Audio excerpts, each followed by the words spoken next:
that we find.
Good, yeah.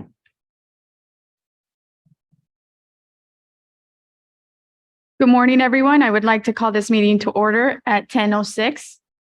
Before we get going into the full agenda for the July 2023 Chicago Plan Commission meeting, I want to quickly provide guidance to those who want to provide testimony on the cases presented for public hearing today. A few of you have already submitted forms electronically, but for anyone else who may wish to testify before the Plan Commission, please fill out the sheets located on the table where you enter the room. Please include your name, address, if you are for or against the proposal, and if you're here representing yourself or an organization. Please hand your sheets to one of the staff members. People who have completed forms will be called on after each item is presented. Thank you. Out of respect for other speakers, please limit your comments to 3 minutes. Please line up at the microphone behind me and to my left in the order I call your name, and please do not repeat comments that have already been made by previous speakers. The public comment portion of the meeting is not a question and answer session of the staff or the applicant, but an opportunity for attendees to voice their opinions on a particular proposal. Out of respect for others, please do not interrupt or disrupt the speakers. Any individual who disrupts the presentation or any subsequent comment session may be asked to leave the council chambers, or if necessary, may be escorted out by security. We will now call the roll.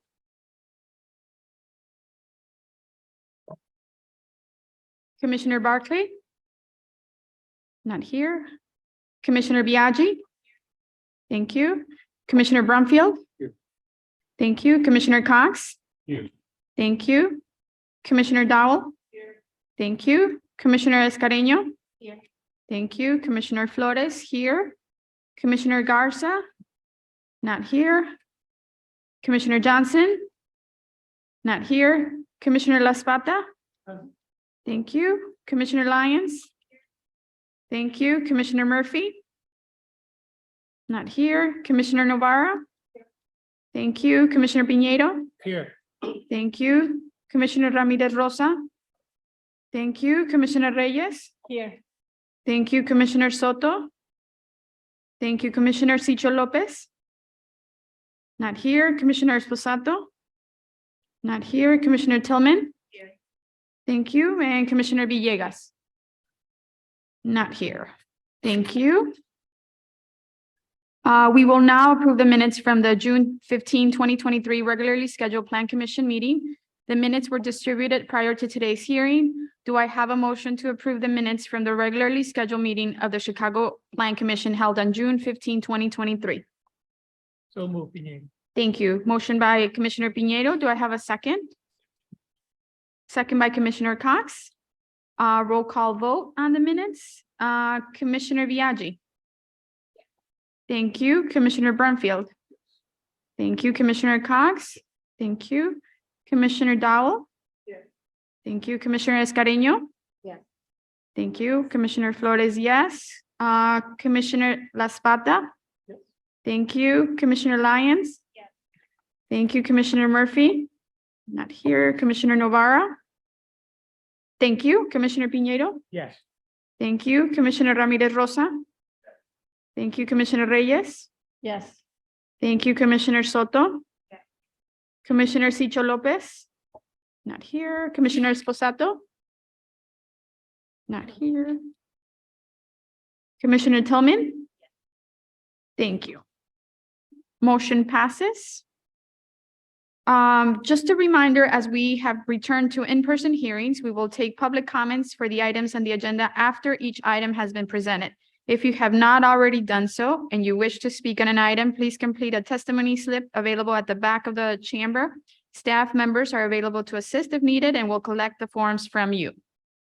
Next on the agenda are matters submitted in accordance with the Interagency Planning Referral Act. Do I have a motion to approve items numbers 1 through 10 under the ANLAP heading and items 11 through 15 under the disposition heading? Thank you. Motion by Commissioner Biaggi. Do I have a second? Second by Commissioner La Spata. Roll call vote. Commissioner Biaggi, can you confirm? Thank you. Commissioner Brumfield? Yes. Thank you. Commissioner Cox? Yes. Thank you. Commissioner Dowell? Thank you. Commissioner Escareno? Yes. Thank you. Commissioner Flores, yes. Commissioner La Spata? Yes. Thank you. Commissioner Lyons? Yes. Commissioner Novara? Thank you. Commissioner Piñeiro? Yes. Thank you. Commissioner Ramirez Rosa? Thank you. Commissioner Reyes? Yes. Commissioner Soto? Thank you. Commissioner Tillman? Yes. Thank you. Motion passes. Now we will move on to the public hearing presentation portion for matters submitted in accordance with the Lake Michigan and Chicago Lakefront Protection Ordinance and/or the Chicago Zoning Ordinance. The first item today is D1, a proposed residential business plan development submitted by LP Holdings 375 LLC for the property generally located at 375 North Morgan Street and 901 West Kinsey Street.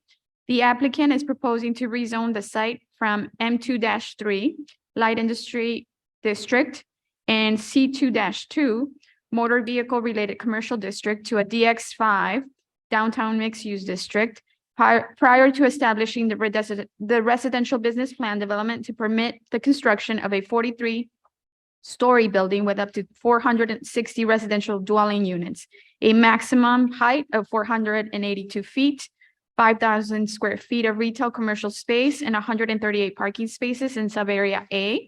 An existing building located in sub-area B will remain and include 15,470 square feet of commercial retail space. The planned development will allow for accessory and incidental uses. The overall FAR will be 7.13, application number 22155, and this is in the 27th Ward.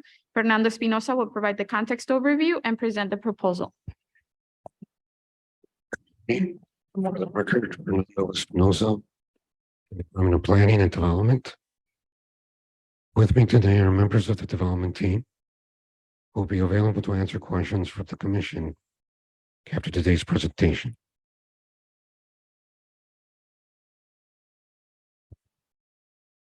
The site is located in the Northwest Side community area, located within the boundaries of the Fulton Market Innovation District, approved by Plan Commission, February of 2021.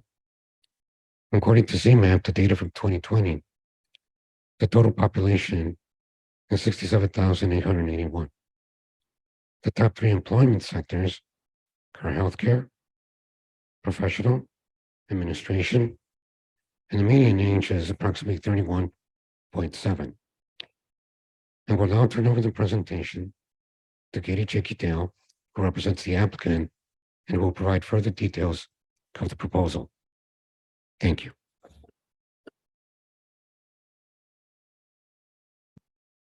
Thank you. Good morning. For the record, my name is Katie Jenkey-Dale from the law firm of DLA Piper. We represent the applicant in this matter. I'm joined today by representatives from the applicant, as well as HPA, the project architect, and KLOA, the traffic engineer. As we always do in the 27th Ward, we've undergone a robust community process as well as many meetings with DPD. Those meetings have resulted in a number of changes to the proposal, which will be outlined later in the presentation. We also met with the impacted community groups earlier this year and had a community-wide meeting earlier this summer and addressed all comments received from the aldermen in the community. With that, I'm going to turn the presentation over to Sophie Beidick from HPA to run through the presentation or run through the project in more detail. Thank you.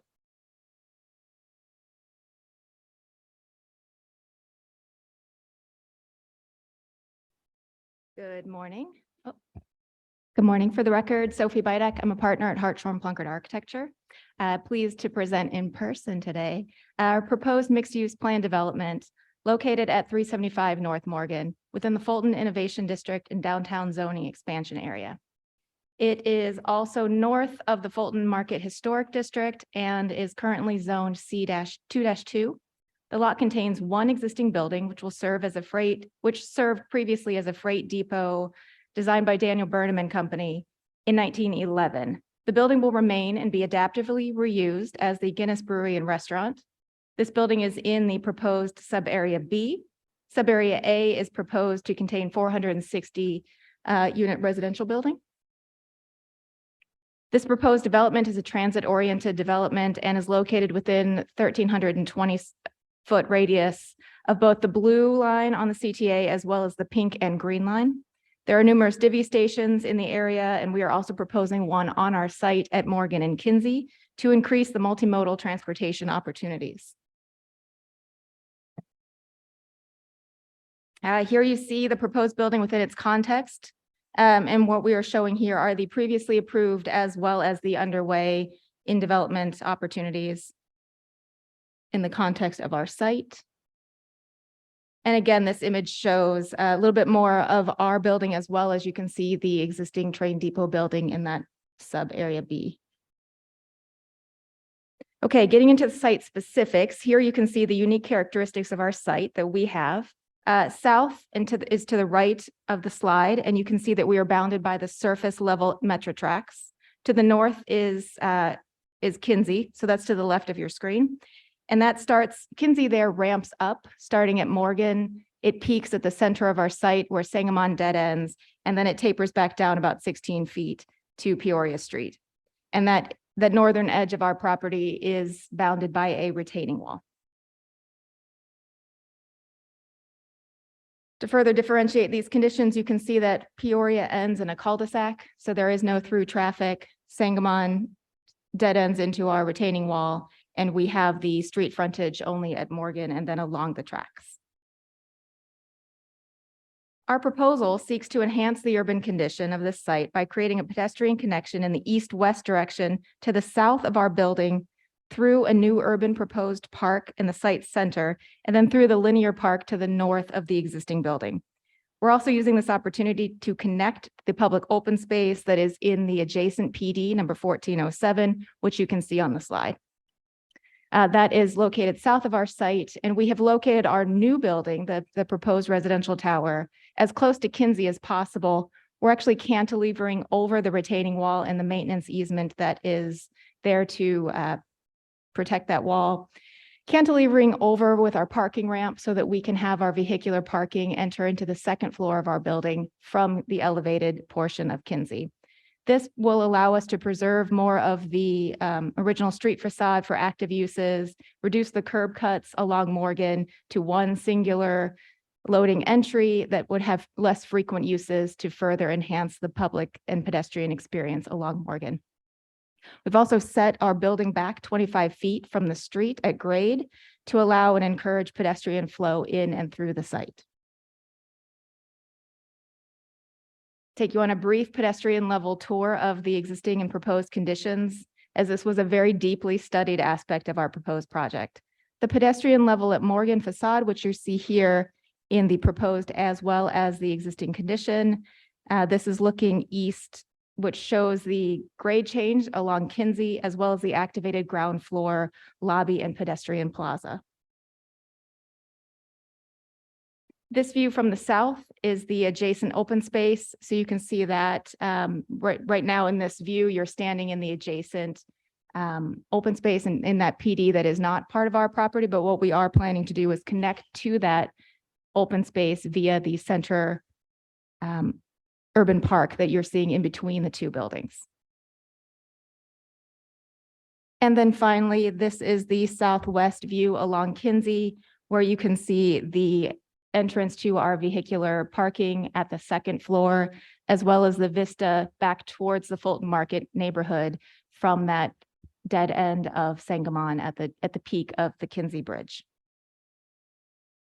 Whoops. Oh, no. All right. So we use the West Loop design guidelines as well as the updated Fulton Market location district plan as a guide as we crafted this pedestrian experience, as well as the development of the building above.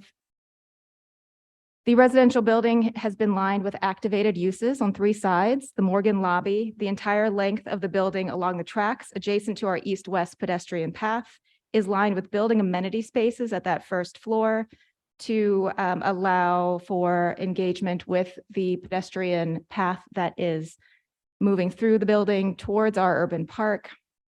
We're emphasizing the Morgan Street entry with a double high first floor and prominent canopy and exposed columns.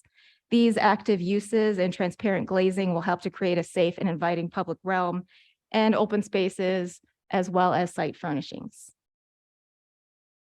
The crafting of the exterior glazing, pedestrian space, plaza, and building entries also takes the urban design, pedestrian orientation, open space, landscape sections of the Chicago zoning ordinance into account.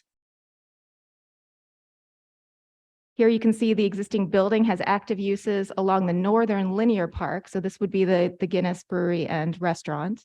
And then the facades that are blank as a result of the brewery functions provide an opportunity for public art and murals, as you can see here, as well as the examples of the site furnishings and the linear park. The brewery and restaurant has an exclusive private terrace that is shown highlighted in the white that is adjacent to their building. And then the building itself, the residential building, has its own roof deck at the top of the parking deck at 5, so that we can create the urban environment at grade to be open to the public. Approximately 14,000 square feet of open space, and that includes both landscaping as well as hardscape plaza spaces. This space highlights the central open space and its great lawn. as well as orchard areas and site furnishings, built-in swings, and the central plaza that is about 7,125 square feet. Okay, we're at the halfway point of the presentation, so I'm finally moving beyond grade. I warned you, we spent a lot of time on that pedestrian experience, and I promise we'll be quick. This is a diagram that shows how we started to site the building. Once we had that pedestrian experience crafted, we began to terrace the building's massing so that it is widest at its base, and it starts to terrace, creating open spaces, balconies, and residential unit terraces as it moves towards the sky. Here you can see that view from Morgan. On the left-hand side, you see the Kinsey side of the building. And then on the right-hand side, you see that pedestrian connection along the tracks, and you can start to see how the building is terracing as it moves up. The exterior facade is comprised of structurally glazed aluminum window wall system, as well as alternating glass and aluminum slab edge covers. We also have included decorative fins, proposing removable planters along Kinsey so that we can access and maintain that retaining wall that is abutting the Kinsey Street elevation change. This is a blow up of the west facade, the street level, which shows a corner clip of the lobby so that we can not only draw people to our pedestrian plaza along Morgan, but in and through to the central open space between the two buildings. And here you can see that connection along the Metro tracks is covered with a building arcade that leads you to that central plaza. And then this is the central plaza, as well as the connection to the adjacent open space to the south of our proposed project. Here you can see back towards the Morgan Street facade. And here's a blow up of that planter system that I was talking about, where we are cantilevering over the maintenance easement. These planters can be removed, but from the pedestrian level along Kinsey, it will look integrated and seamless so that you are able to enhance that pedestrian experience along Kinsey. And these are all of the plants that will be planted in those planters. This is a section of the middle of the building highlighting the setbacks that were created in the massing changes with the corner balconies as well as the residential terraces. Moving up to the top of the building, we have enlarged the top floor as well as the mechanical, screening it with continuous window wall system so that it really creates a crown at the top of the building. Elevations, I think this is the best way to highlight that building terracing that I was mentioning earlier. So you can see the building starts to get narrower as it moves to the top.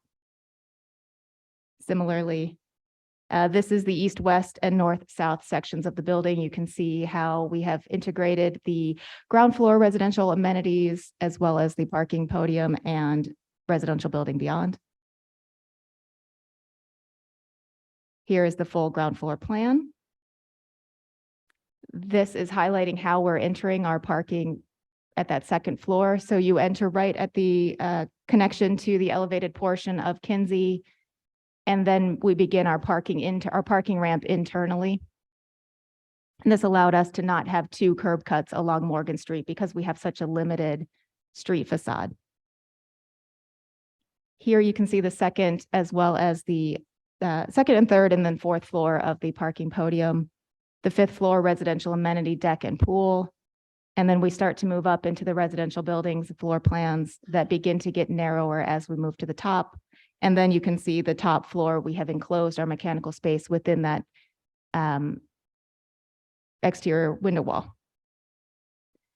So we are planning to meet 100 points on the Chicago Sustainability Matrix through the use of water reduction, exceeding the energy code, green roofs, tree plantings. We have 53 new and existing trees on the site.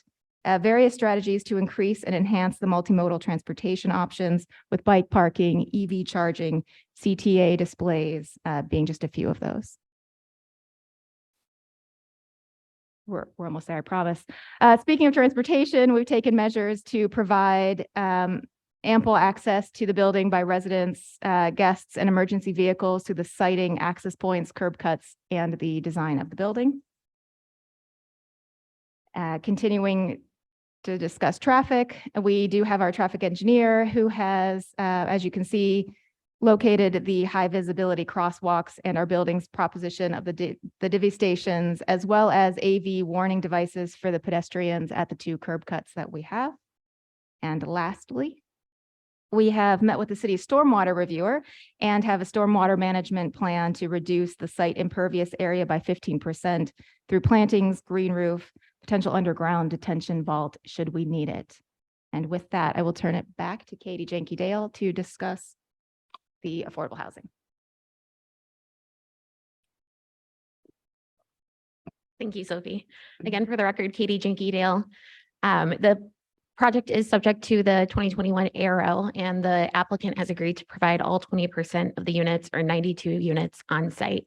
Those will be at a weighted average of 60% AMI, and 1/3 of those, or 31 units, will be at or below 50% AMI, and of that, 1/6, or 5 of the units, will be at or below 40% AMI. I'm now going to turn the presentation over to Jim Letchinger to go through some of the public benefits and MWB commitments. Good morning. For the record, Jim Letchinger, JDL Development, a partner in the deal. Some of the economic benefits that probably go unspoken, but I want to bring up, obviously taking a vacant piece of land, increasing tax revenue. We expect a minimum of 200 jobs to be construction jobs to be created for the completion of this building, with 40 permanent jobs once the building is complete. There is, of course, no public funding. There is a neighborhood opportunity fund contribution of $3,244,000, as well as the industrial corridor fund of just over $805,000. Streetscape benefits, which have been described previously, improve streetscape, public open space, public bike parking, and the addition of a divvy station. This is a program that goes beyond those that are required. It's a program that we structured for a previous plan development, and it is actually underway and has proven to be very successful. 25% of the hours performed by minority and or female individuals, of which a minimum of 10% will be African-American. 10% hours performed by apprentice tradespeople. General contractors would contribute a minimum of $10,000 to any workforce organization listed at the bottom of this sheet, or an organization of their choice. Subcontractors would be required to contribute $5,000 to the same, and the developer would contribute a minimum of $5,000 for every 100,000 square feet of FAR to be built. This is, as I mentioned, this is a project that we instituted at our North Union development. We have already seen the results of it. We have distributed over $350,000 to these organizations and have seen the workflow and the workforce be increased accordingly. So we're excited to continue that. Thank you.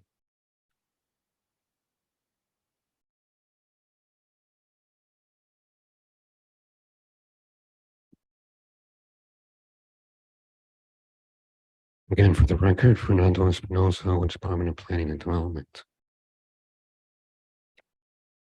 The department has reviewed the project materials submitted and has concluded that this proposal is appropriate for the site and that it supports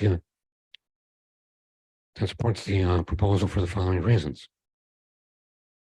The proposed development is in conformance with the West Loop Design Guidelines and the Fulton Market Innovation District approved by Plan Commission in 2021. The proposed development allows flexibility in the application of selected use, bulk, development, and standards in order to promote excellence in creative building design and high-quality urban design. Please refer to the department staff report for further details of the proposal.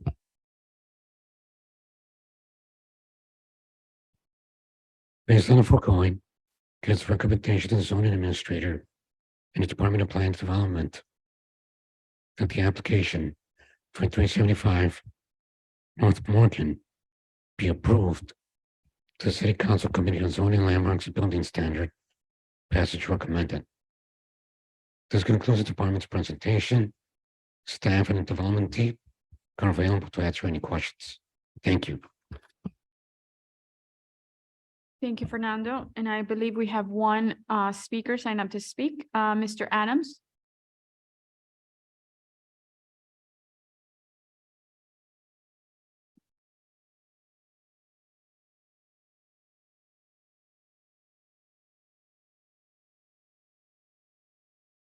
Yes, for the record, my name is Butler Adams. I wanted to say that I am in favor of this proposal. It's a very nice design. There was a recent community meeting. There weren't really any pushback about this project, and I think the design is very, very nice. I know the HPA has done a lot of stuff in this area, and I will say to them, I like this even better than the 210 Morgan building y'all did. I think the balconies on this one are much more integrated to the design than that previous one. And I will also say this, you're gonna have this project, and I know that you're gonna also have a few more buildings at this various intersection. That includes 370 Morgan, 400 and 401. There was a meeting about that very recently, and the lawyer here, Ms. Dale, was also at that meeting because she's their lawyer as well. So you're talking at this intersection, roughly 2,000 apartments. And I'm all for the density, but one thing I put down a few years ago when you all had the Fulton Market Innovation Corridor plan, that was back in like February 2001, 2021, I should say, that this area doesn't have enough green space and parks. Now we have these little parker parts here and there, but it's not enough. And what I said back then was, my question is about the green space. It's my understanding the city does not own any of the land in the area, making a public park a challenge. Leaving this to developers is concerning and is a challenge if there is not a compromise.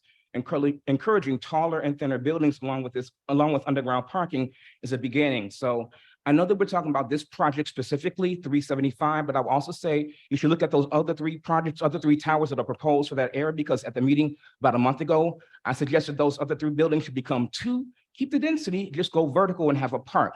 That's me. Yes, I like tall buildings. I don't care if people don't like them, but if you want a park, that's the only way you're gonna get one. So I have a minute left. So that's about it for this one. I know that I want to say that I love what Mr. Cox has done with the Plan Commission and what he has done in the city. I know there are 3 people vying for the job, including him. So my first choice is you. I think it may be more than 3. My first choice is you. And I will say that. Thank you.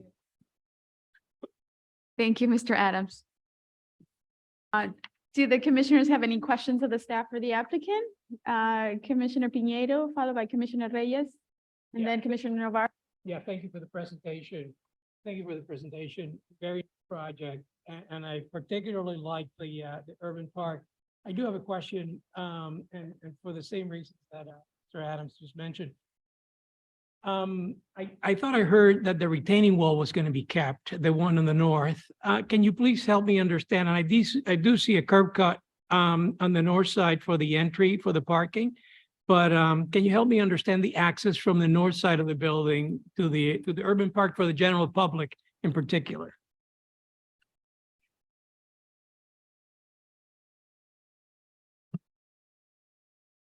I'm gonna sneak back here. Okay, so I think for the record, Sophie Bidek, Hartshorn Plunkett Architecture. Here you can see the mezzanine plan. I think this is probably the easiest way to explain how the vehicles are coming into the parking garage. And then if we did that, we're clear here. So this is the elevated portion of Kinsey. So as Kinsey's starting to ramp up at the high point of Kinsey, we're pulling into our parking garage vehicularly. And then this retaining wall, do you see my mouse? Yeah. Yes, you can see the mouse. Yeah. Okay. So this strip of green here, as well as along this portion, is the retaining wall and the cantilevered planter, which I'm sorry, I don't know which direction it is, Fernando. Oh, I got it.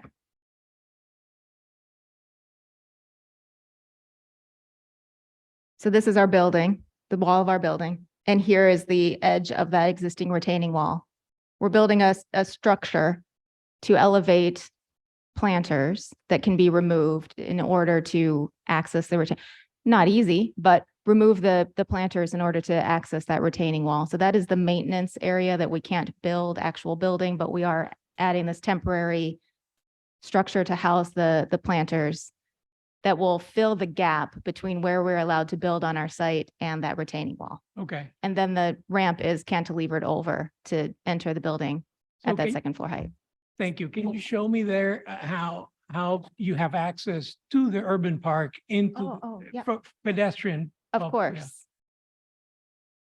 let's go to.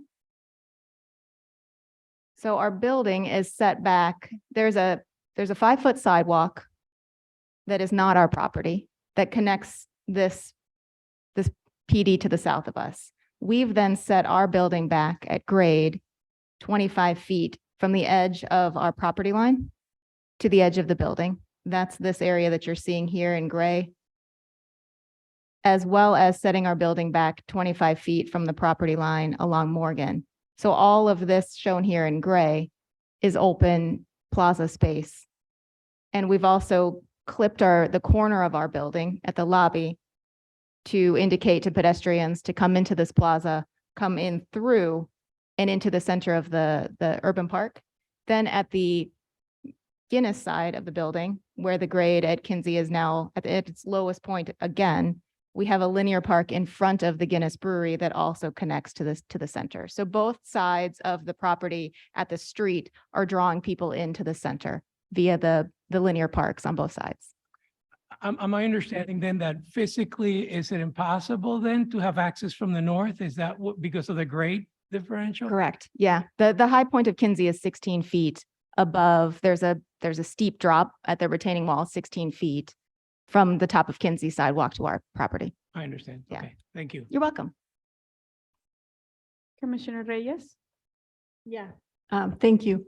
I think, thank you for when you were explaining the arrow, you were looking at me because that's exactly what I'm looking for. And I was mentioning that the incomes were not shown, but you clearly verbally expressed that in a way that makes me very, very happy. This is truly a triumph of a project, how it works. It's a beautiful building. And I am very happy for the families that are those 92 families or individuals that are going to be able to call this beautiful building their home. So I just want to thank all of you because this truly demonstrates, as other few projects that we have seen in front of us, that this can be done at the buildings, right? And I also think that your idea of the hiring is also something that got my attention. And I also appreciate that because I think it's important to be intentional with the people that come to work to this site as a developer, as a subcontractor, that also are able to directly to contribute to the labor force. So I truly appreciate that. And I think that may be something that the Plan Commission should look into. Thank you. Thank you, Commissioner Reyes. Commissioner Novara, followed by Commissioner La Spata, Commissioner Brumfield. We have everybody speaking today. Thank you. Yes. Good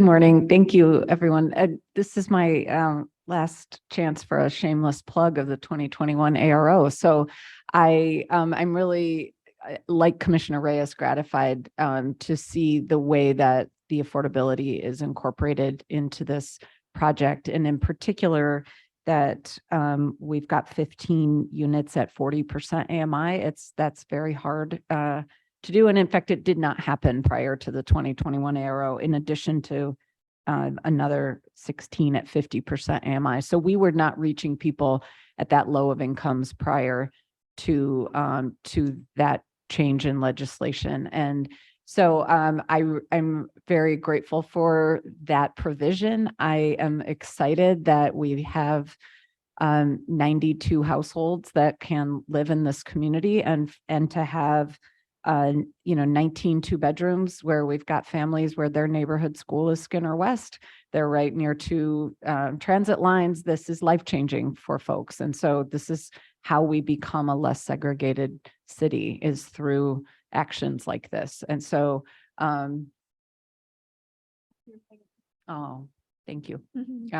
So thank you for making that happen and taking these steps in the West Loop. Thank you. Thank you, Commissioner La Spata. Thank you very much. So number one, lovely, beautiful building. I really appreciate the commitment to affordability.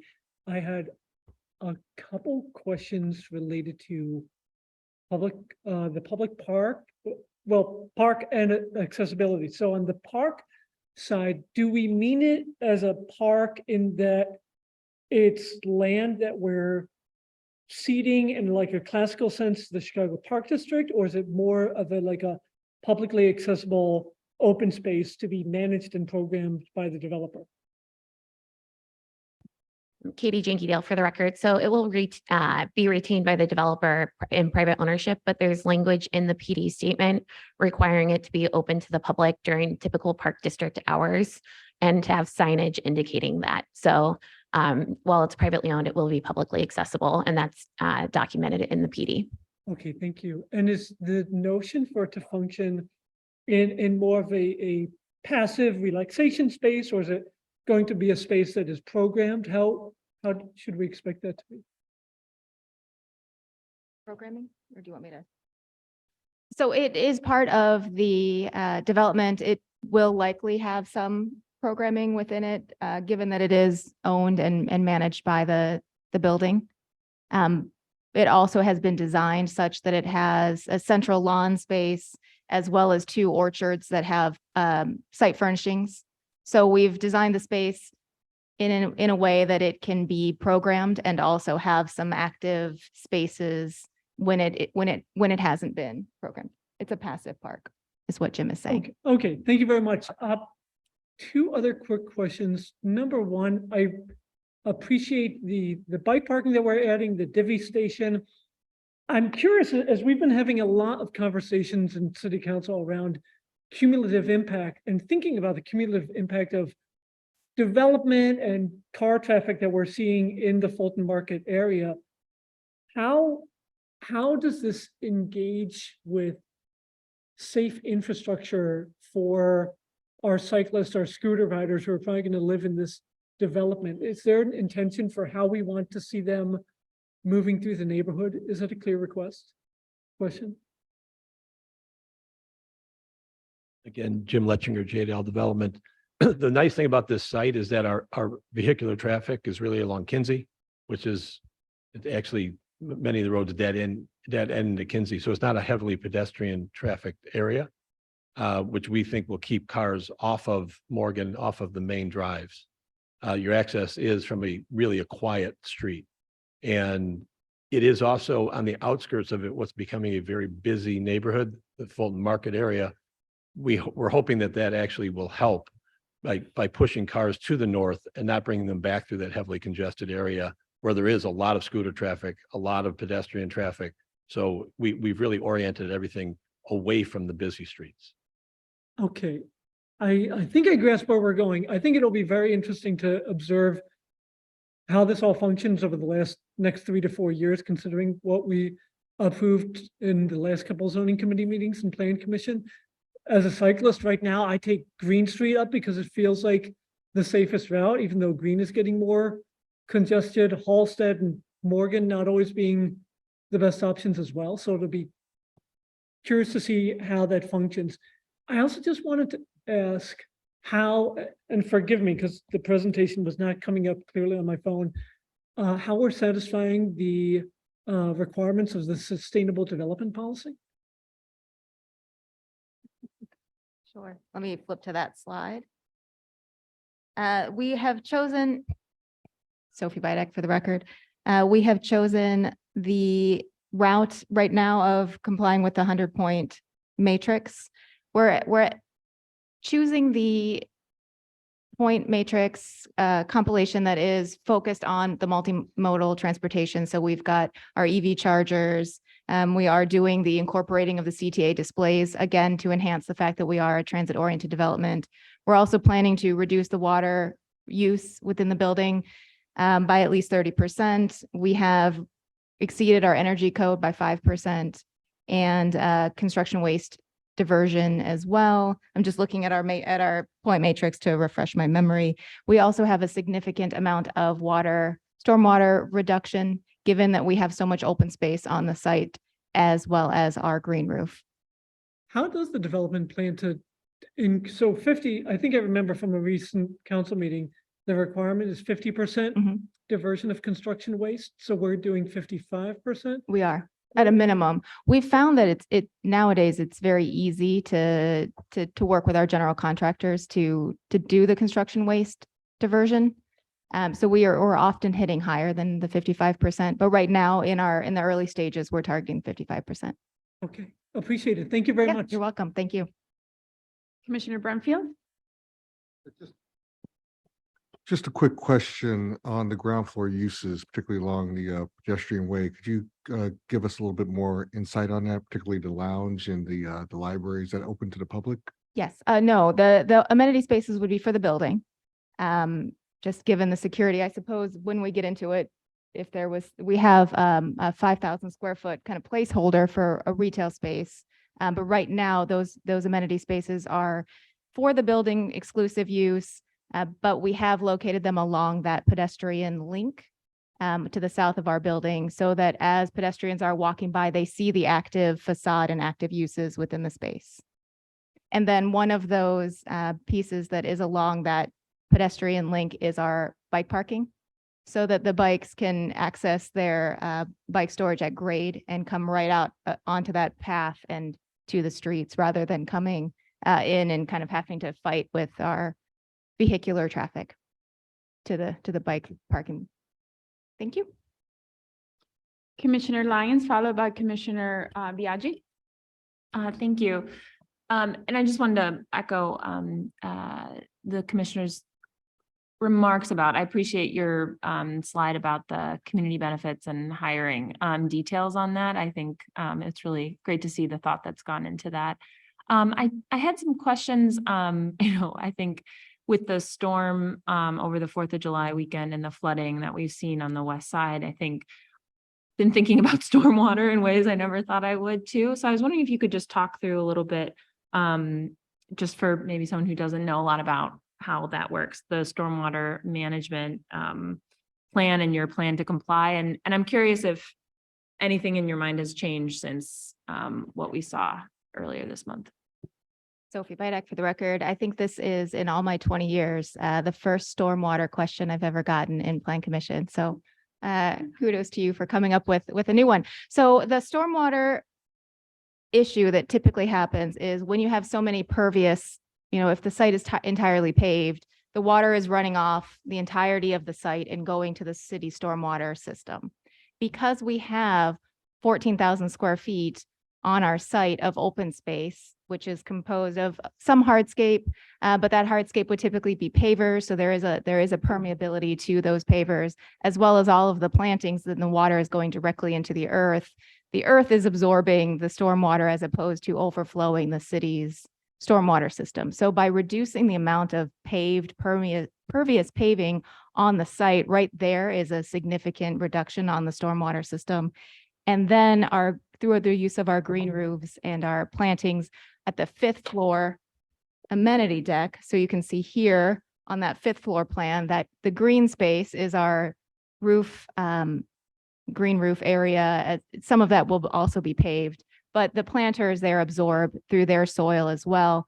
And then by evaporation, they reduce the stormwater runoff. Does that answer at least the kind of the general? Yeah, that's helpful. And Okay. I guess, maybe a question more generally, I think, unfortunately, I think we're going to be seeing more potential storms like this in the future. And it may be helpful just if in the way that we do presentations around other sort of issues that are affecting development generally, I'd be very curious to sort of see how we're thinking about our current stormwater management regulations and if there's thoughts on how we're going to be potentially updating them to deal with the climate crisis. So I guess that's just a comment that I think I'd like to learn more about myself and see, how we're tackling this issue as a city. So thank you for your explanation. I really appreciated that. Commissioner Biaggi, followed by Commissioner Cox. Yes, thank you. And I just wanted to provide a little bit of context for some of the transportation questions that Commissioner Lospada was bringing up, and also to talk a little bit about how we sort of move forward in making sure that we're doing a better job of managing travel demand. So in terms of kind of the nuts and bolts of what's happening on the site, it's about a block from Hubbard, where we do have an east-west important bikeway, which we're looking at making improvements to. We're also investing in the bikeway on Grand from Ogden west right now, and we'll be working with Alderman Burnett on east. And then also Halsted, which is of course a really significant spine, and the section really from that we're looking at from really Hubbard all the way down to Walnut. We'll be making improvements there, and that's really being considered, for cycling. It's important arterial. We want to have concrete protection, all those things. So there's a lot of that network that's in queue, notwithstanding some of the signal improvements at Halsted and Hubbard. We're putting in a signal there. And so really recognizing that we have this sort of intensive demand and we need to use everything we have to manage it. That being said, and this whole sort of erector set that is Fulton Market, we're working with the aldermen on looking at all of the directions of the streets and where things are coagulating really. If you look at Lake and Morgan, for example, we have all the things all at once, pickups and drop-offs and residents and even a train station. So we recognize that there's a larger context that we're working, and so we're sort of working through how do we do that and set up a good framework for development to continue to happen where it needs to. But I did want to point out that there are a number of items in the application that meet the test of our new travel demand management requirements. And this comes out of the Equitable Transit-Oriented Development Ordinance. And so usually we ask for a traffic study, right? And so that's assessing, how traffic will be managed based on what the development is and its kind of usage. What we now have, when we just announced, I think in the last couple of weeks, and now we're getting developers into workshops on, is we're requiring a travel demand management plan. So what's the difference? The traffic study is telling you, okay, here's what's going to happen. The travel demand management is what is the applicant going to do to mitigate the amount, the density of vehicle usage. How are you going to incentivize using public transit, cycling, and other alternative modes? And so this is a big shift. This is a big thing for Chicago. It's a little bit on the transportation nerd end, but it's going to dramatically change the way we talk about the influence of development on how we get people from where they are to where they need to be. So I'm looking forward to plan commissions where people are actually presenting their travel demand management. That'll be new here as well. And so I appreciate that this applicant, who was not yet required to do it, hit a lot of those marks with this project. That's exciting. We know there's a path there. So more to come on that, and thank you for your questions. Thank you. Commissioner Cox? Thank you to the team, JDL and the architects. I particularly appreciate the attention to the pedestrian realm. It is, as I think Mr. Butler was saying, we don't have a big flashy park in this area, but we do have the beginnings of a series of fragments that in each development project integrates it, and it's adjacent to another, such as a PD just south of you. You start to have a whole new public realm network, and I think with the addition of the Genesis building and its low scale, it's going to be a very green space, and I think a big addition. So just thank you for that integration. Also, it's a wonderful building design.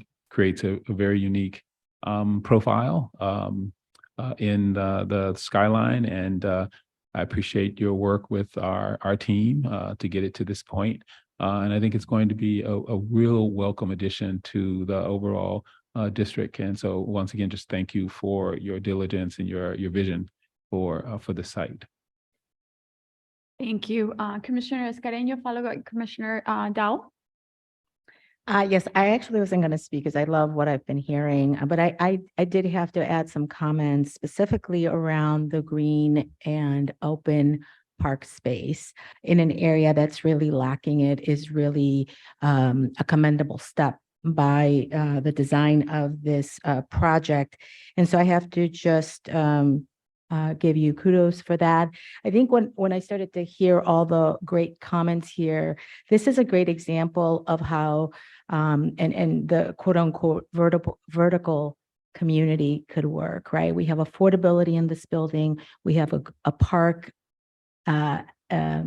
park space where people can actually enjoy. We have walkability. We have ways that you guys are being thoughtful about how to Commissioner Biaggi's point, really be focused on the transportation point. I would only add is that absolutely continuing in this path. And as I think about jobs and the job creation that you talked about, I think there's an opportunity, especially if you're going to have affordability, if you're going to have a mixed use building, to think about the kinds of businesses that go into these kinds of buildings and really thinking about local businesses, grocery stores, so that that walkability and that community continues to be one that is a walkable community and that it is accessible. But kudos to you. I really love when I'm looking at the parks. And I think the comment that you brought up about the water runoff, I think in your explanation about, not using concrete, but having that natural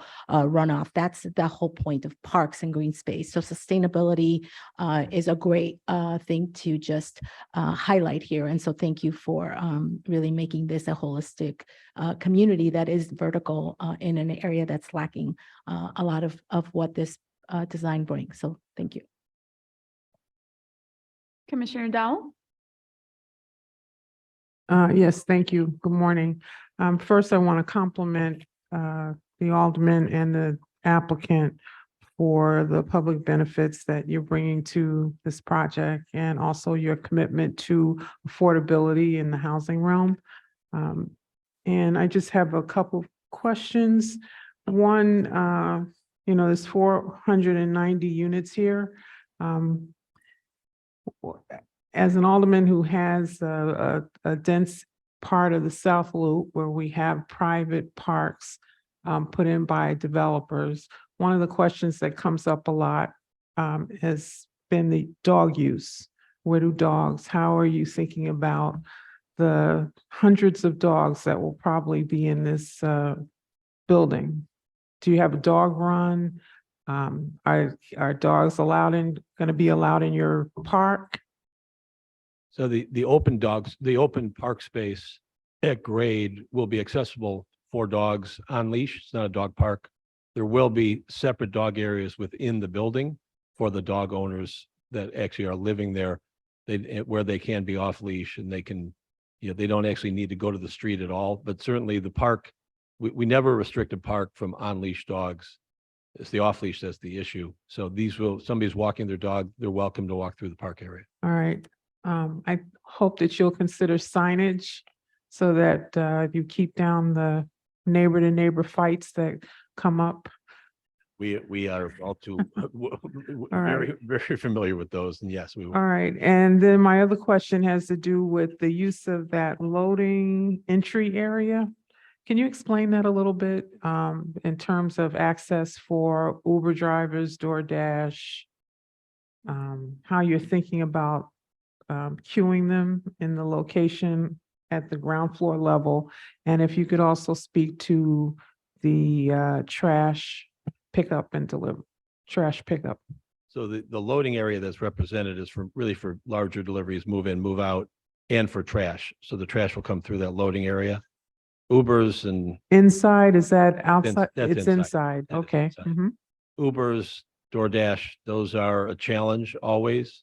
There will be a loading area in front, assuming we can accomplish that with the city, which I believe we can, for the short-term pickup and drop off. Do you think, do you have a number in your mind in terms of spacings? How many spaces? If you look at that. It's a good question. We haven't looked at it. It's an ongoing challenge and one that changes regularly, actually. Right, which is a headache for aldermen. And it's also, it's always a mix of giving up spaces versus not having somewhere for them to pull over, because as we all know, the Uber drivers will stop anywhere. And it doesn't matter if they're in the middle of the street.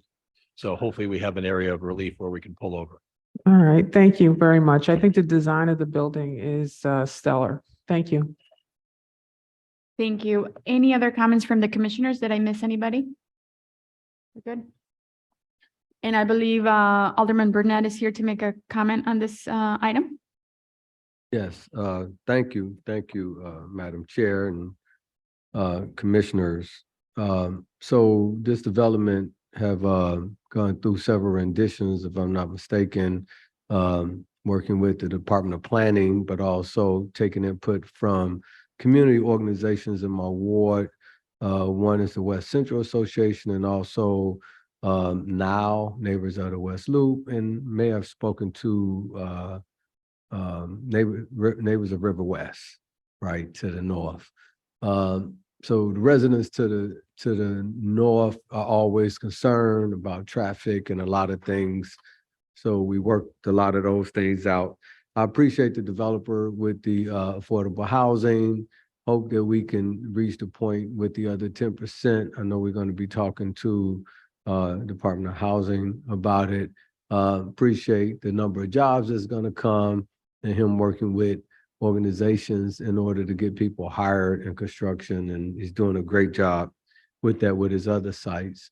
We're of course, and as far as traffic goes in the area, as the commissioner said, I am in talks currently with the Department of Transportation in reference to changing some directions of the streets to make them one way, which will make them less traffic, in particular Green Street for one, and also Racine, which is very narrow.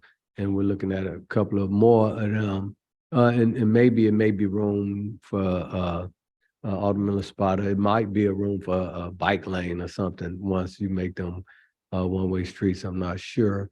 But we're looking at all of that because it's getting very congested down there, not only with cars, but also with foot traffic too. It's just becoming a nice area. Not so much over in this corner where they are. It's not as bad, but when you get to the south of the railroad tracks, it gets real congested over there. Also, myself and the Department of Planning been working on some infrastructure things in the whole area. So planning has been anticipating some infrastructure changes in this area where we may be making recommendations for a lot of new infrastructure to deal with water, to deal with sewage and things like that over in that area. They haven't finished with the study, but they should be coming out with something pretty soon that they're going to be sharing with everyone. So we anticipate trying to prepare this area for all of the new developments that's coming and trying to deal with it. Appreciate my colleague complimenting myself, but really is really a teamwork. Myself, the community, the Department of Planning, everybody's been involved with this. Also, I just wanted to ask this question, and I know this is a big question out here in the development industry right now. How you look on in getting your funding? I know he got a lot of money right here, but he probably could fund it all himself. But anyway, how you look on getting your money? I haven't actually asked Fred to write the check, but as we all know, it's a big challenge today. We've had a lot of discussions with the Department of Planning on the challenges the city faces for funding of new deals. We've been able to build a lot of buildings, and we anticipate we will build this, but it's a challenge. The current lending environment, the current financial environment is very, very difficult around the country. Chicago has a heightened level of difficulty. It's always been under scrutiny, in spite of the fact that I think it's the greatest city on earth, and it will always live here and always build here. But institutions have difficulty building here, uncertainty. We will get it built, but it's going to be a challenge. So you're entitling this now, right? And you don't have any equity people. Correct. In the world that we're in today, in the capital world, we have to have the entitlements first before we can go to the capital markets. They won't even bother looking at it unless you have something ready to build. So we will proceed with our planning. We will be ready to go. Obviously, interest rates are difficult. Construction pricing is difficult. I don't have a crystal ball, but I do see construction pricing softening. I do see interest rates eventually coming down, not to where they were 2 years ago. We actually don't want to see that again because it was a result of something horrible. But the world, I've been doing this for a long time now, and the world evolves, things change. This is a phenomenal building in a great location, and it will get funded and it will get built. And so do you think so with the affordable part, getting the getting the help from the state. It definitely helps. Without that, the 20% affordable would be very difficult to make work. Quite Mhm. frankly, if we didn't have any affordable, it'd be hard to make it work right now. But the 20% affordable, as we've outlined, is built into the project. It's part of the deal. So the tax assistance from the state helps tremendously. You know, we need all the help we can get, because quite frankly, if we can't afford to build it, then it doesn't do anybody any good. We can't deliver units if we can't build the building. So we all need to work together. We're seeing that happening. You know, we're happy and thrilled to be able to make these integrated buildings. We just have to be able to make them work and be Yeah. able to build them. So you and I are about the same age, probably the same age, right? I was thinking you looked a little older. No, I think you're wrong. Take this project off the table. Anyway, you acting like the mayor. He made a joke yesterday about that. But anyway, so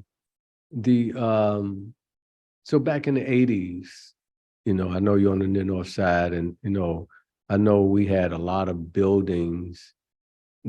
Ross Gronkowski had to go to Washington, D.C. to get some money to help subsidize some of the developments in order to keep them going, right? And that's when a lot of those buildings in all of those areas, like Presidential Towers, 1212 South Michigan, 1212 North LaSalle, 750 North Dearborn, all those buildings was built with that subsidy, which was an 80-20 subsidy, which is sort of what the state is doing right now.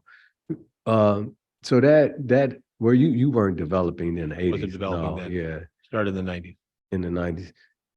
So what else you think that government can do to help Well, sustain development in the city and can't attract remember more one, development? there was an alderman recently suggested that the unions get involved on the funding side. They all invest throughout, you know, the country. We have difficulty getting institutional investors that are not Chicago-based and Illinois-based to invest in this city. The ones that have done so have been rewarded because the city continues to improve, continues to grow. But that suggestion of getting the unions, whether it's teachers, any of the unions involved in helping fund projects, this is not a contribution. This is an investment that I think would be extremely rewarding for them. That would make a huge difference. Mhm. And if they don't understand the value of the city, then who does? Yeah, I know the Carpenters Union is doing a lot of it. right? Labor unions get involved They get and they will do involved. some, but they also, you see their money going elsewhere, and it's, you know, it's disappointing. Okay, so, so right now you're getting ready to take your entitlement and then you're gonna go try to sell it to investors and see what you can do. So That is correct. I would say we're beyond, more than cautiously optimistic, we will get this deal built. We have a pretty strong track record. We've built a lot of buildings in Chicago. We're building 2 right now on Wells Street in your ward, with 2 more about to start. So we'll find a way to get it done. We need the entitlement first. It's been a long process. This is a newer area. We wanted to get it right. The Department of Planning put a lot of effort into this design. Obviously, this whole area is new for residential, thanks to you, which we think will be a huge benefit. And I appreciate that. It seemed like you're trying to make up for calling me old, right? older, I didn't say older. Older, Older. okay. Uh, Okay. No, it's Alderman, you know what you've done for this neighborhood, and this is allowing this to be residential is tremendous. And we will, you know, this building deserves to be built. The design is fabulous. The uses are great. The location, you know, again, I'm thrilled about being two blocks north of Fulton, because I know when I go to Fulton, I don't want to have to drive in there. So, you know, to be able to live here, walk to work, walk to public transportation and get wherever you like, we think is a huge benefit. And this is a buildable deal. So I can't recall the size of your commercial space. I know in some of your other properties, you have some good tenants in your commercial spaces. This property doesn't currently have any commercial. No commercial. You know, there is the Guinness is obviously a huge benefit. It's a huge restaurant and brewery. The first, I think, in this country, second in this country. It's a major commitment by a very large corporation. And that'll be a huge draw, for the local area as well as from all around. All right. So again, we had a community meeting, and the community organizations, they went before the community organizations. At the community meeting, I was surprised there was no objections. Everyone is very excited about the green space.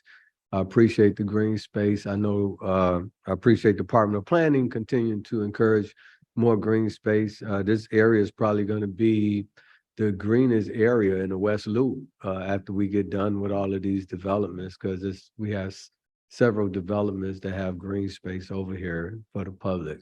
So we appreciate everything. I support this. I ask for the body support also. Thank you. Thank you, Alderman. Are there any additional comments or questions from the commissioners? No. Okay. Then I'll go ahead and ask for a motion. Do I have a motion on a proposed residential business plan development submitted by LP Holdings 375 LLC for the property generally located at 375 North Morgan Street and 901 West Kinsey Street, finding that it meets the requirements for approval? So move, Reyes. Motion by Commissioner Reyes, second by Commissioner Novara. Roll call vote. Commissioner Biaggi? Thank you. Commissioner Brumfield? Thank you. Commissioner Cox? Yes. Thank you. Commissioner Dowell? Thank you. Commissioner Escareno? Yes. Thank you. Commissioner Flores is a yes. Commissioner La Espada? Yes. Thank you. Commissioner Lyons? Thank you. Commissioner Novara? Thank you. Commissioner Pinheiro? Yes. Thank you. Commissioner Ramirez Rosa? He stepped away. Commissioner Reyes? Yes. Thank you. Commissioners, Tillman? Yes. Thank you. Did I miss anybody? Commissioner, yes, Soto, sorry. Thank you. Motion passes. Thank you. Great project. Looking forward to it.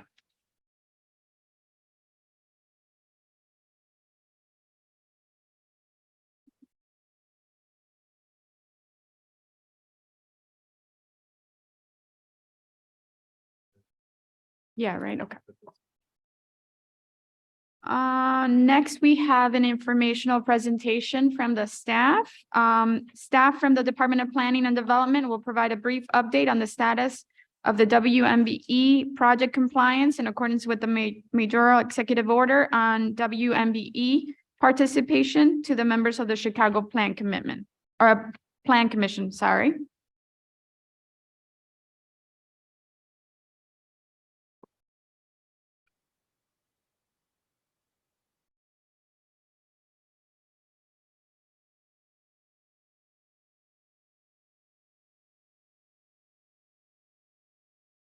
Hi, good morning, Chairwoman Flores, and members of the Plan Commission. My name is Nancy Razovich. I'm an Assistant Commissioner with the Zoning Bureau with the Department of Planning and Development. I'm here today to provide the Commission with an update on the Minority and Women's Business Enterprise, MBE and WBE respectively, and local city resident equitable participation on planned development projects that have been reviewed and approved since the adoption of Executive Order 2017-2. By way of background, the executive order, which was initiated in August of 2017, requires developers seeking planned development zoning approvals to submit signed affidavits and supporting documents related to their efforts to promote and incorporate participation by certified MBE, WBE firms and for local hiring city residents for jobs associated with the construction of the approved projects. The participation goals established in Executive Order 2017-2 include 26% MBE participation, 6% WBE, and 50% city resident workforce, or what we refer to as local hires. The affidavits are to be provided at 3 different stages during the development process. The first time they present this is at Plan Commission, like the previous applicant did. The second time is when they go through Part 2 zoning review, which is prior to the issuance of the building permits.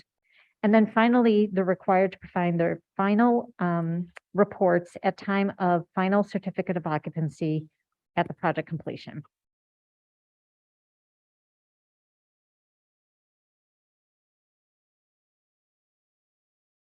To help developers and general contractors identify certified MBE or WBE contractors, the Department of Procurement maintains a list of minority and women business assist agencies, many of whose members are certified MBEs and WBEs. This is all available through their website. This website is also the same location where an MBE or a WBE seeking to get certified can also get information about that process. In addition, there's a list of assist agencies that's available online through the Plan Commission website. And this provides further resources to, again, help developers and their general contractors to try to meet the participation goals on their projects. As previously noted, applicants are required to provide affidavits and supporting documents at Plan Commission review, at Part 2 zoning review, and at final COO. Since the adoption of 2017-2 executive order through June of 2023, the Plan Commission has reviewed and recommended approval of 325 plan development applications with a combined project value of just over $49 billion, with over 168,000 anticipated construction jobs. To date, all applicants have indicated their intention to meet, and in a few cases to exceed, those established goals at the time of Plan Commission approval or Plan Commission review and approval. This slide just provides some a little additional information about the number of projects that have been reviewed and the values of those throughout the years since the executive order was put in place. 2017 is obviously lower because that was a partial year since the executive order only took effect, that's September. And then 2023 is also a partial year since it's only through June of this year.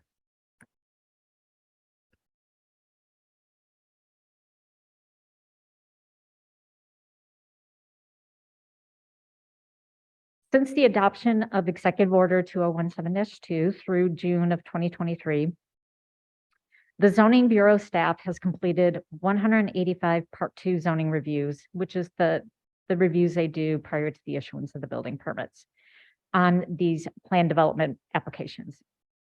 For larger projects, these permits often include partial permits either for foundations or for partial buildings before they get into their full permits.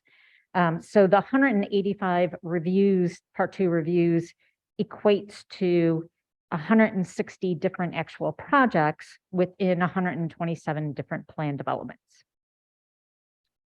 These projects have a combined value of over $13 billion at the time of permitting, with over 42,000 estimated construction times. At the time of permitting, most general contractors are looking to still try to meet the established goals from the executive order.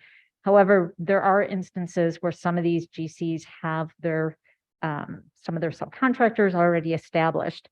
So there have been a few that have come through the Part 2 review that actually have at that time already identified that they're not going to be able to meet the goals. For that reason, what you'll see is that even when we get to Part 2 review, it's already below the goals. The average for all these reviews that have gone through the Part 2 review is 24.8 MBE participation, still at 6% for WBE, and then 46.1 for the local hire participation.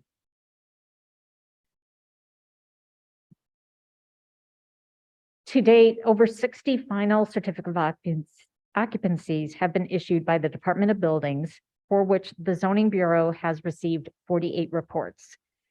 44 of those reports are complete or near enough complete that we have enough data to actually say that they're substantially in compliance. And then 4 of them are only partial submissions at this point. Based on the reports submitted to date, the combined value of the projects that have been completed is close to $2.9 billion, and the actual participation levels, as you can see, are much lower than the goals. It's 19.5 MBE, 7% WBE, which is actually a little bit higher, and then 24.2 city resident hiring.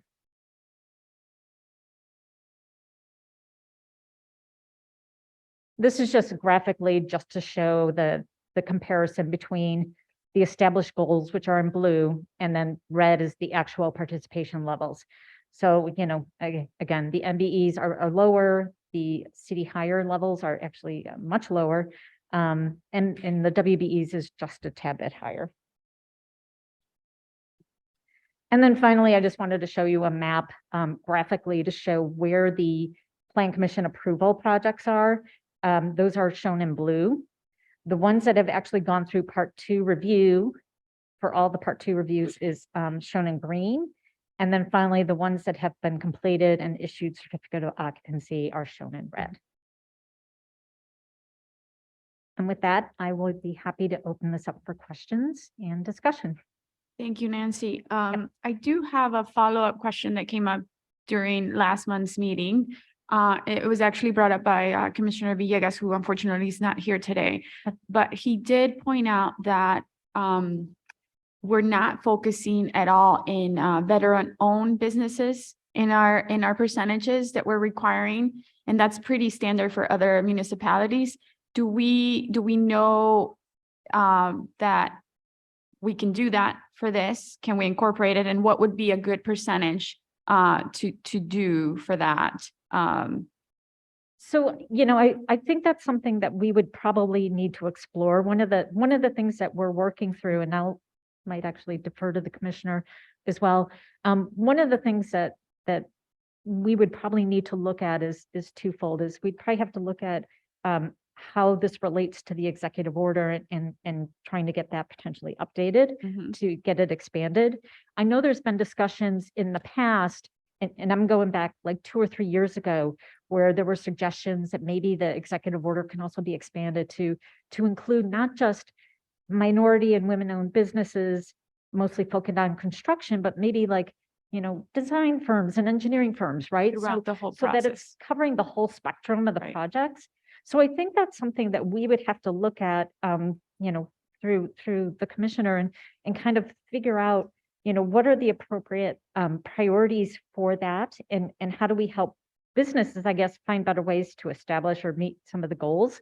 And if there is an impetus to see if we can expand the numbers and types of businesses, because I believe even at one meeting, there was a talk about maybe disadvantaged businesses. So, you know, I think that, you know, this was passed in 2017. So, you know, we're coming on almost 6 years, right? So, you know, I think that's probably something, again, I defer to our commissioner that we might want to look into a little bit more. And I do want to say that, thankfully, we do have a new staff person. Her name is Jill Pena, who just joined our team this week. And she has been hired. She's going to be helping out with both this kind of data management work, as well as helping me with some of the other work that I work on in the CBA, so that we'll have more time to focus on this for sure. That's great news. That was going to be my follow-up comment, because I do think we need a Part 3 review where we follow up after construction or even during construction to make sure that the numbers are still being targeted, and have more data available for other teams to see what worked, what didn't work, you know, who are they using for all these subs, and I know that's a lot of effort from your part. So having more staff assigned and dedicated to the effort would be great, I think. Commissioner Dowell. Thank you, Chairman. You were simpatico because I was going in the direction that you were going in. Thank you for the report. I think that the report is good to have, but I think to be useful, it has to have a lot more detailed information. So, for example, the MBE information you've presented is presented in the aggregate. And I think it's important to break out that information so that we know what type of MBE and the spend for that particular MBE, the identification of the company that received the benefit or was involved in the project. And I would like to have a discussion on where in the process where there's an opportunity to course correct, you know, where we know that somebody is not gonna meet their commitment. How can we correct that early before they get their COO? Or even before they have a conversation before they get their permit. I also think that there's a disconnect between the information that may be compiled within DPD or buildings. I'm not sure where this information is going at the time of permit, but it would be good for the alderman to know that that particular developer has reached that point in the development process so that we can check in with them and make sure that they're keeping up with their commitments. Because they tell us, we get the agreement up front, they come here. Yeah. It gets buried in the plan development conversation and approval, and then it goes into a black hole. And we lose the opportunity to actually put our eyes on it. So we have to think about a way to make that connection stronger between the department and the alderman. And I would say the same goes with the local hires. You know, you have it in the aggregate and it is just a, what you think they should be bringing to the market, and how many people you think that they should do, but what's the actual performance? I'm not able to grasp that in this report. Okay. Thank you. Can I? Sure. Yeah. So I'm going to start with the first point. I want to say that we've talked about the MBE and trying to break that down in the past. The challenge that we have up until now, and again, maybe this is something we explore going forward, is that when they report this, they're not required under the current executive order to discern whether it's you know, an African American or other type of minority owned business. All they need to do is say that it's a minor and So then you need to ask. a certified business. But this is all the reports that's required to be submitted up until this point. And then and that's the forms. The executive order has these specific forms. But again, you know, we can explore how we can get that to be broken down. With respect to where the breakdown is, I think the biggest breakdown is between the developer and the GC transition. And the who? General contractor. Because oftentimes, I mean, it's pulling teeth sometimes just to even get reports. You know, we should not have to be chasing after these people to remind them sometimes 6 or 7 times that they haven't filed the reports. It's part of their obligation. And the sense that I get is that it seems like there's a disconnect from when the developer comes in and you know, tells you what the project they want to do, and then ultimately when it spindles down to the general contractor. The other thing I've noticed on a couple of reports is when I get the reports from the GCs, some of the bigger GCs, they have things written in there like goals are 10%, 5%, something like this. And I'm like, well, that's not what our real goals are. So somewhere in this transition between the developer and the general contractor, the importance of compliance seems to not be reinforced. At least that's my perception. Well, we probably should have more of a discussion on what kind of hammer, because the carrot ain't working. Yeah. Commissioner Cox?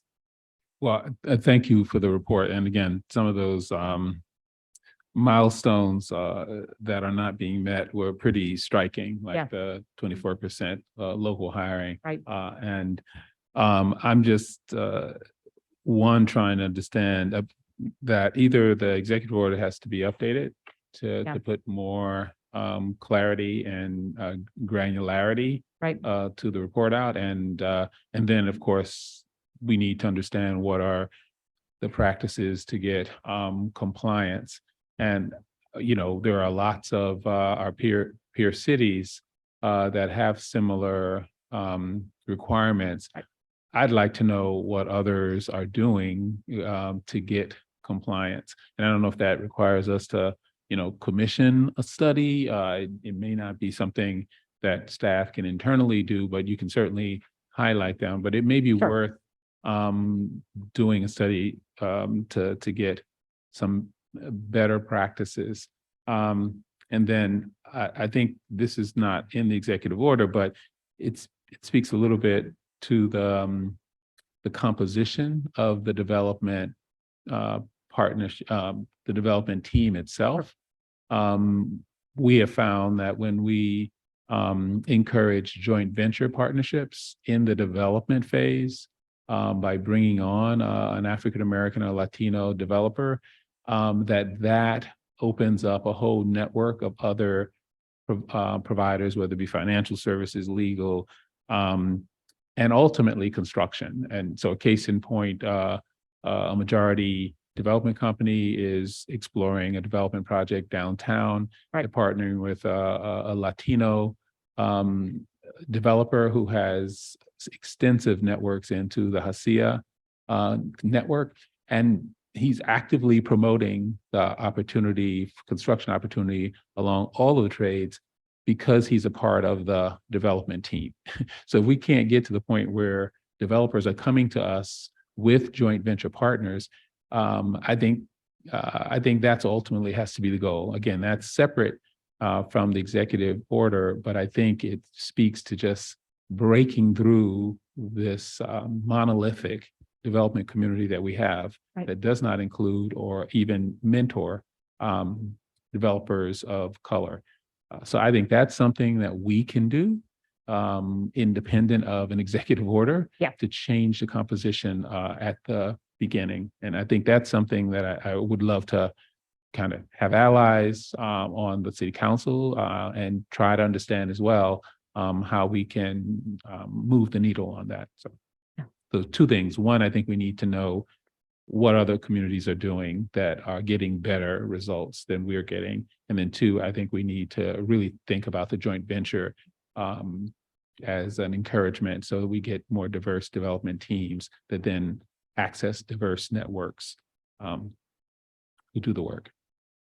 And if I can just respond quickly. One of the other things is we now have, 40 something reports, right? So now we start having some data and we have a list of developers where we can now start pinpointing and looking back at the data and start reaching out and maybe having focus groups and try to understand, where did the disconnect come in?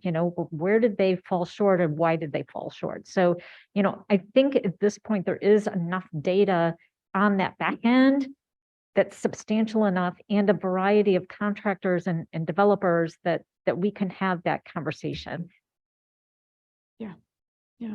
Commissioner Reyes, followed by Commissioner Laspata.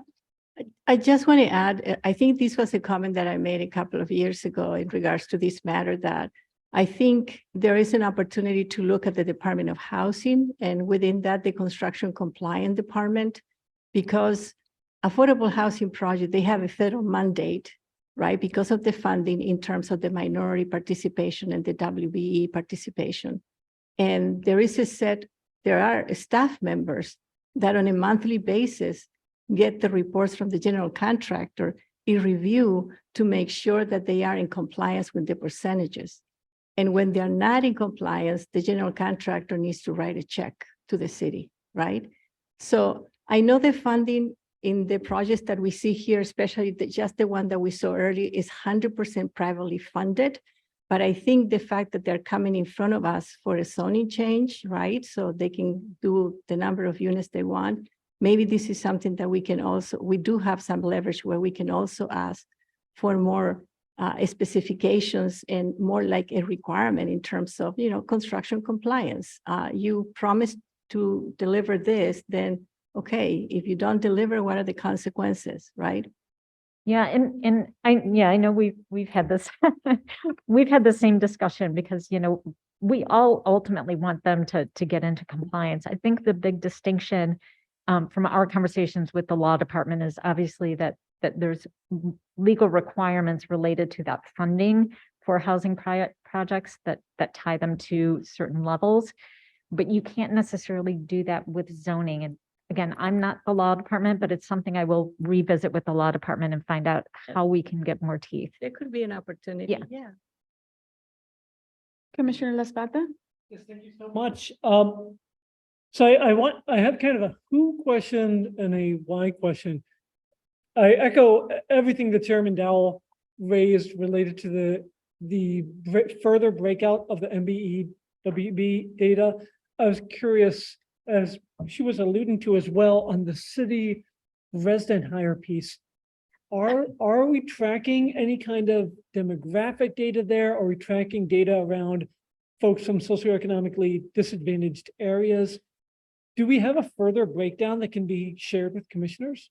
We don't. And again, a lot of this stems back to when this executive order was put in place in 2017, it specifically said there's going to be forms established by the planning and development department and the plan commission. So the entities at that time put these forms together. And those are the forms that become the forms as the basis for the data that they provide us. So when they have to track it, they're tracking it against that data form that's already been established. So it doesn't have those extra breakdowns on there.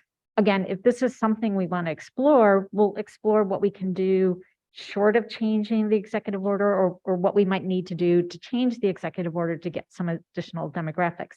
Now, I will say to one of your points about like proximity, some of the aldermen, and I believe Alderman Burnett is one of them, often will work with developers to try to get them to try to get some of the people hired specifically from their ward.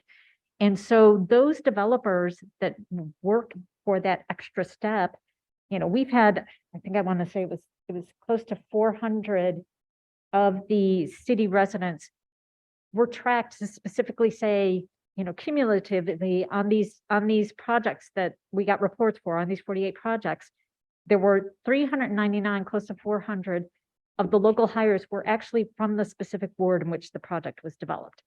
Not everyone does that because, again, it's not part of that initial executive order. So those types of things we can look at, seeing how we can expand not only the data that we're going to be requesting, but also, you know, expand the parameters of what's deemed important.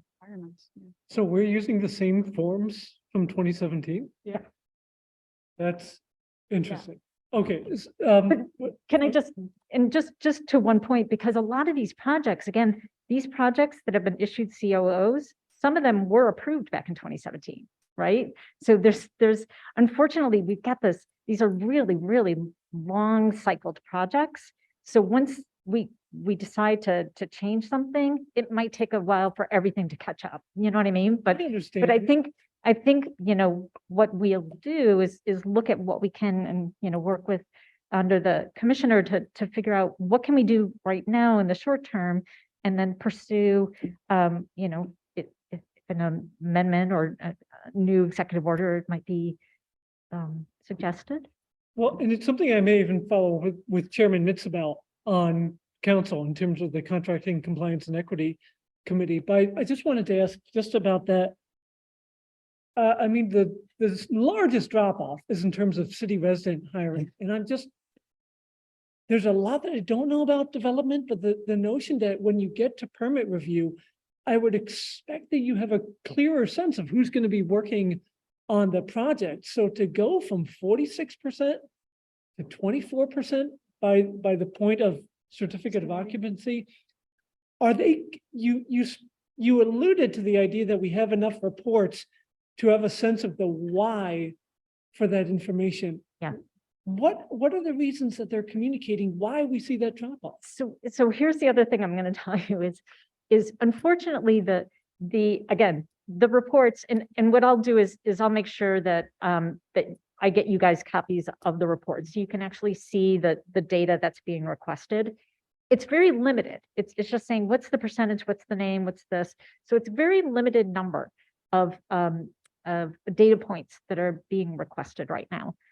So for us to be able to do a deeper dive, we're fortunate enough that there's actually some GCs and other entities that actually provide us very detailed reports because they want to explain why perhaps they haven't been able to. And they might say, for example, I had one contractor say on an industrial project that, we only had about 4 subs and it was hard to find, a particular sub that was specializing in this particular thing. And that's why they were trying to explain why they couldn't find or meet their goals. So there's different people, but the really skewing information is when you look at some of the reports submitted, there was a big project, and I can't remember which one it was off the top of my head, that had like, oh my gosh, I want to say 5%. Their final report only had 5% city local hire. And that just brings everything skewed down, right?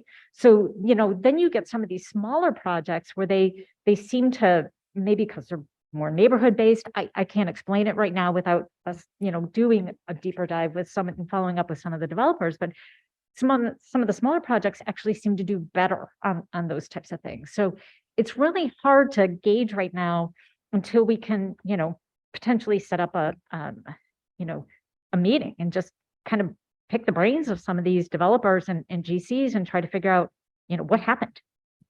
Okay, thank you. Thank you, course. Chair. Thank you. Commissioner Cicho Lopez? Thank you, Madam Chair. But thank you again for the report. I'm sorry I was a little late, but since this being in place from 2017 or whatever was the last time that we review, I just think that we have seen in the council too many missed opportunities. I, for one, oversee or in the last ward map, a lot of development, and without standards, the developers do depending what are allowed to do. Yeah. And under the previous administration, I think there was really not enforcement. My critique is that we continue to see missed opportunities because the same legislation is in place and there's already processes that they're not going to change unless the city steps in. So in that, and to be more direct, how do we instruct corporation council to start coming with proposals, right, that can address this, because we cannot expect developers to comply on their own. It just simply doesn't happen. So how do we, get corporation council to work with us? There's many people here who have experience on the matter. I think that we have the political will here. I think we have several chairs. So how do we start? I understand what we have right now. Trust me, for 40 years, probably. But how do we start instructing corporation council that already they have over 300 vacancies? Many of these vacancies are specifically in areas of housing, for instance, with very little recourse. Right. So how do we start the process to instruct corporation councils on the goals that we have in planning commission and other, I tell you, at least in housing, we have every will and every desire to work with everybody, including with the private sector. But what we cannot have is constituents day in, day out to come to public comment to say that they're never considered, even in projects that they are in our own communities. I think that's unacceptable. I think the mayor has a goal to even include more local hiring for youth in particular. Yep. I think it's the perfect time to talk about apprenticeships and other things that we can do, but I think the time is for us to work now. So my question again is, how do we start the process with corporation council? So what we'll do is we'll reach out to our attorneys that we work with and talk with them. As the commissioner has suggested, there's probably some things that we can do immediately under the existing executive order. What we'll have to do then is explore what else we might need to give us additional teeth to be able to get more of the breakdowns of the information that everyone is looking for, and to try to figure out if there's a better way to get increased compliance. Because right now, the executive order compliance is simply that they file a report. That is the only thing that they're required to do, is file the reports at Plan Commission, at Part 2 review, and at time of final COO.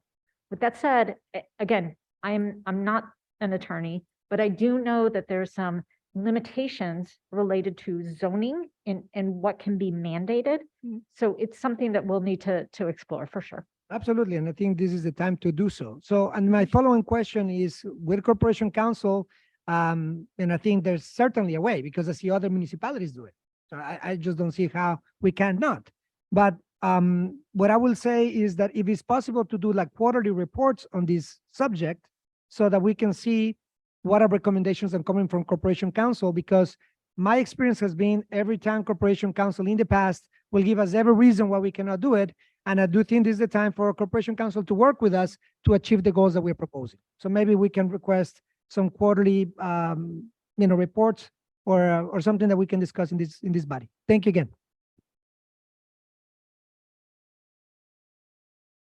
Being that the executive order precedes a lot of us who are here now, it would just be helpful to understand what the process is for amending it, updating it. I don't know if any of all the people who were here, Alderman Dow or Alderman Burnett, who can recall the process that led us to this current executive order. But I think, having a conversation with law and the mayor's office about how it can be amended, I think that's a logical next step.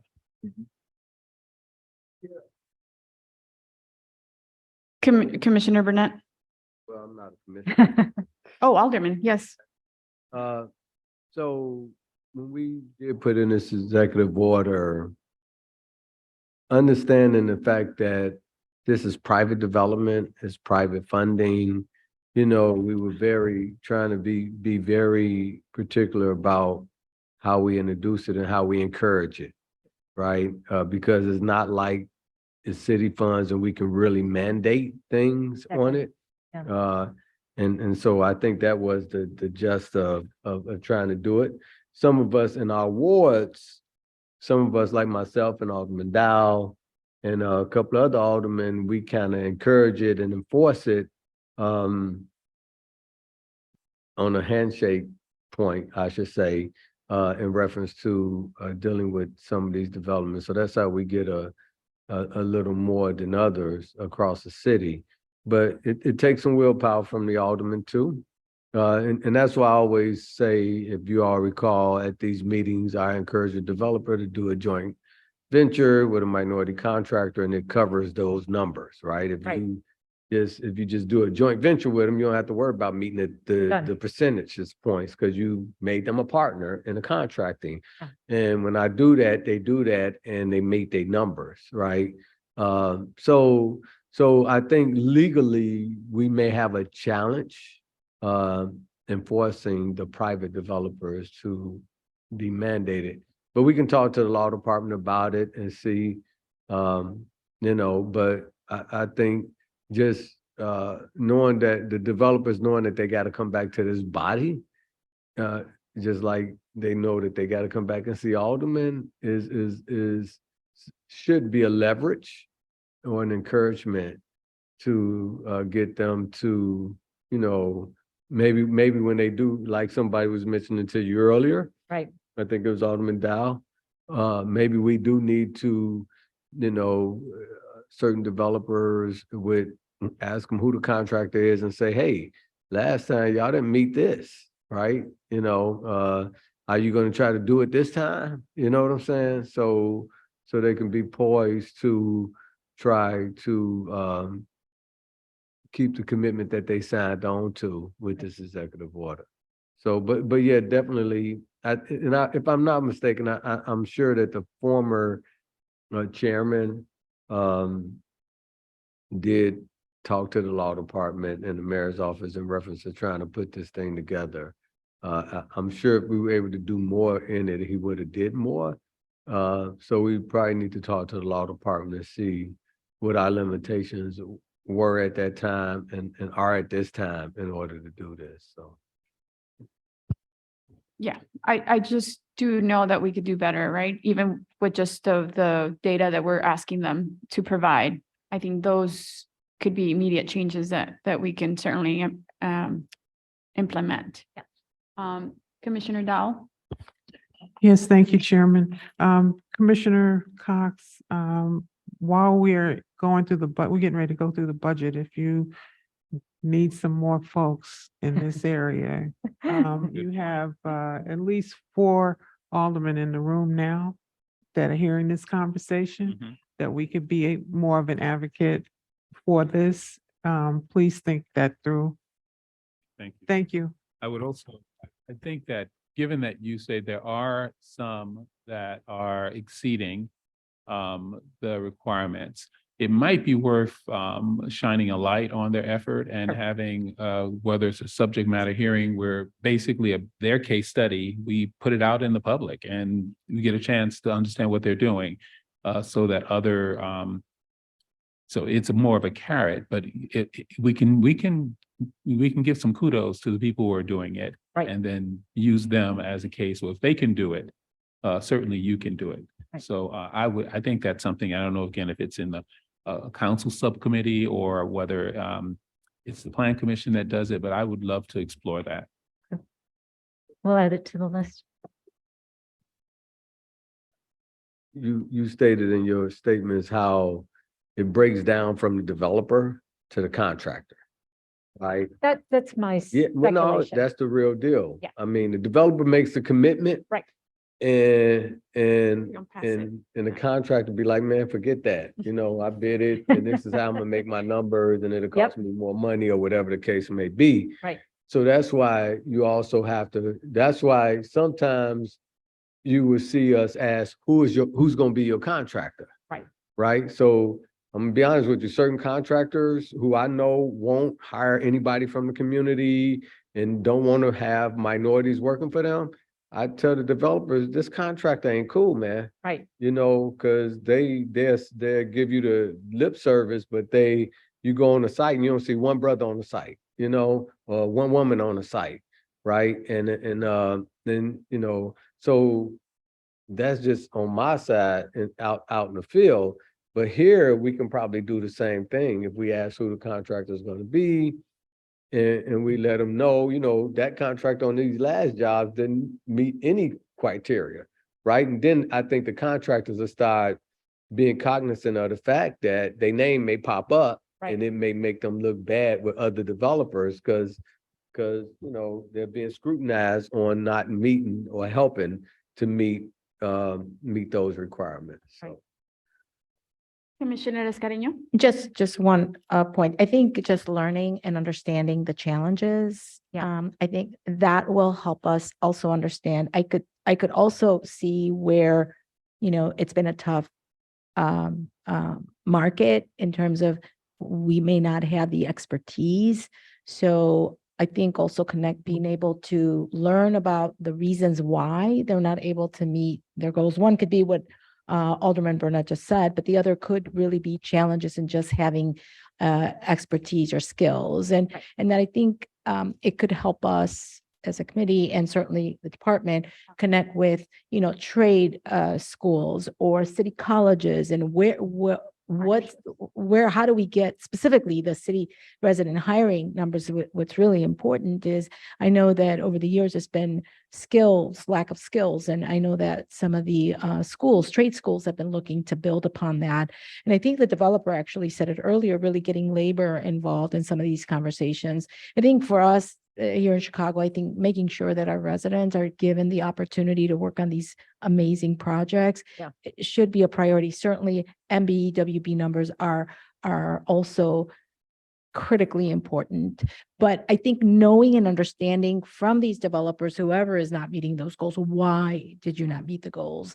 And then us being able, as a city, multiple agencies and departments and council members, is trying to figure out how we address it. I know it's not a requirement, but I think who is meeting that and how do we, I don't know, it's like a reward system. How do we applaud those who are actually meeting and exceeding, just like the project we saw today? We should do the same for the GCs. If they're meeting and exceeding, kudos, and let's uplift those and make them some highlight. If it's not required, there are other ways, I think, to really motivate and encourage to have these goals met. again, I think we could learn a lot from understanding the why you did not meet them and sharing that with us to help us develop policies with Commissioner planning here.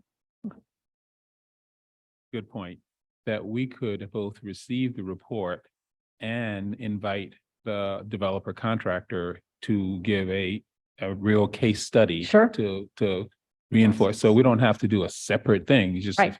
we could just complement your report with an actual case study Yeah. that we want to lift up, and they'll explain, and we can ask our questions in this forum. Yeah. That's a great idea. I also want to mention that Commissioner Soto had to step out, but she did send me a message that she would be willing to work together on like a presentation to express the roadblocks, because she's in that world as well, to, you know, for us to better understand what's happening out in the market. So Yeah. another option. Great. Did I miss anybody? Any other comments? No? Thank you, Nancy. Thank you. I do want to take a few minutes to mention that this is Commissioner Novara's last meeting for the Plan Commission. We want to definitely thank you for your service the last 4 years. We will miss your work and working closely with you in this body, but we know that you'll be doing great things wherever else you're going. It's been a great experience. So thank you for sharing your knowledge with us. I know Commissioner Cox wants to say a few words. Well, I'm probably not the only one, but it's been amazing to go through this journey together, both watching your extraordinary tenure as a commissioner of housing, but also as a member of this body, and as a colleague that has really championed equity and affordability citywide in some really, really big wins for the city. I remember the announcement of the $1 billion pipeline of affordability, a first for the city, and we'll continue to see the benefits and the ramifications of that. But so much, I think, on the policy level, which you've championed, that will outlive your tenure. I mean, this is the stuff, that's what transformational change looks like, because we'll be working through those policies for many, many years to come. So it's a wonderful way to leave a legacy. And so much of it was debated right here in this chamber through this body. So we can't thank you enough. Again, it's been fantastic to be a part of a kind of transformational moment for the city. And it's largely due to your work and your team. So thank you. Thank you. I hope that we were going to have the opportunity to do something like this at council. I don't think that is going to happen. So I want to say here what like a genuine pleasure it's been working with you, more than I could have imagined.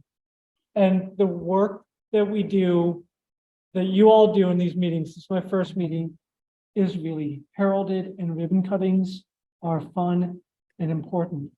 But it is the unsung policy work that we've done, the culture shifting that we've done around housing, how housing operates in this city. That is what fundamentally changes the most lives. And I'm so glad for the leadership that you've done in that space, not only the leadership, but the collaboration.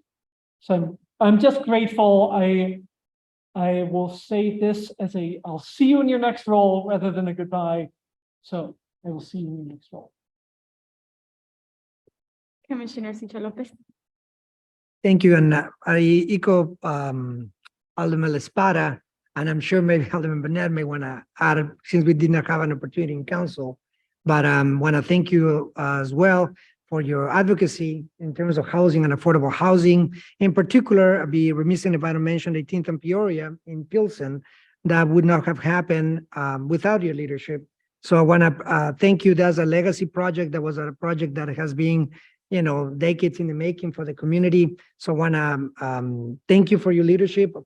I'm sure of many others, but I want to make sure that at least on behalf of the 25th Ward, we have the opportunity to thank you for your service, and hope we continue to partner in the really titanic task that we have to address the issue of housing in the city. And thank you again.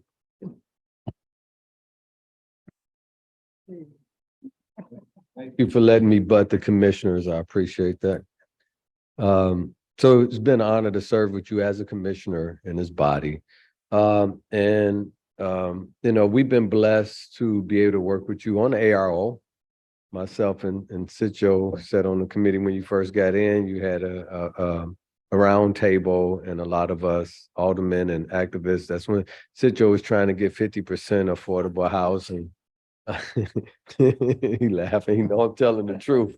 But anyway, and the funny thing is myself and Alderman Espada, way before he was alderman, actually fought for the ARO under the Daley administration, and it happened. And we was pushing for 20% then, but we got 10%, and we were still happy, right? And you have been able to bring us up to the 20%. So you've helped, you helped us to get to our goal of 20% that we pushed for initially. So we really appreciate that. But also you've challenged me. Me and you have challenges at times. I guess it's a short people thing that we go head on and debate at times. You challenged me on a couple of things, but one in particular is dealing with the ethnicity of affordable housing is always a challenge that you and me have a debate about sometimes. But also yourself and Alderman Cox, challenged me to push for 30% over in the Fulton market, and that wouldn't have happened if it wasn't for you two. And, I like to take credit when it's my credit, but that wasn't me. That was you two who did that. And so I like to commend both of you all on that, and we're making it work. And, it's really revitalizing a community where a lot of development is going on. And then, you allowing us to do some things off-site. Unfortunately, not in my ward, but using my ward to help other wards. Which is okay, I guess. But you have, really sparked development in some of those wards. We're utilizing your resources, which, a lot of folks don't know the Department of Housing resources have really helped with the Invest Southwest.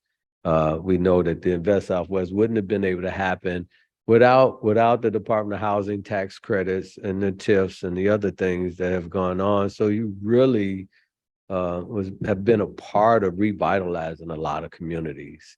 So I commend you on that. And I remember working with you before you got this job in the West Loop, crazy as it may seem, on working on a plan with the West Central Association to do a plan on Ogden Avenue. And so I appreciate your well-roundedness of development and communities. We're gonna miss you. Hopefully I'll be able to work with you wherever else you work at, and we'll still be able to advocate to do more for people and bring equity to our community. So I just want to say, grazie, grazie. Appreciate you. Ciao. Ciao. Commissioner Escareno.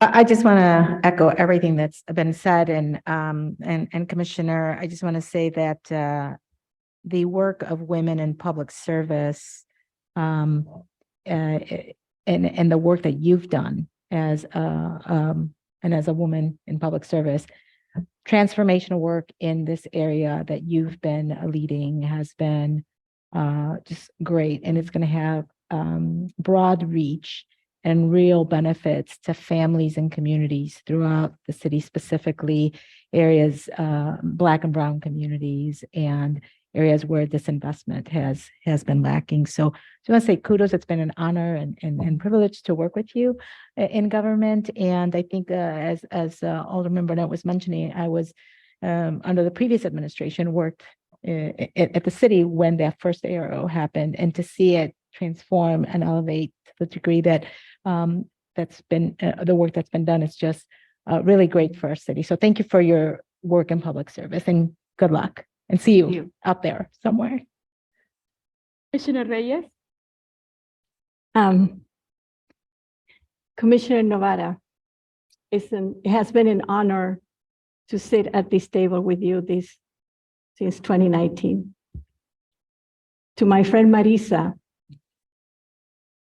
I'm extremely proud. You have your legacy.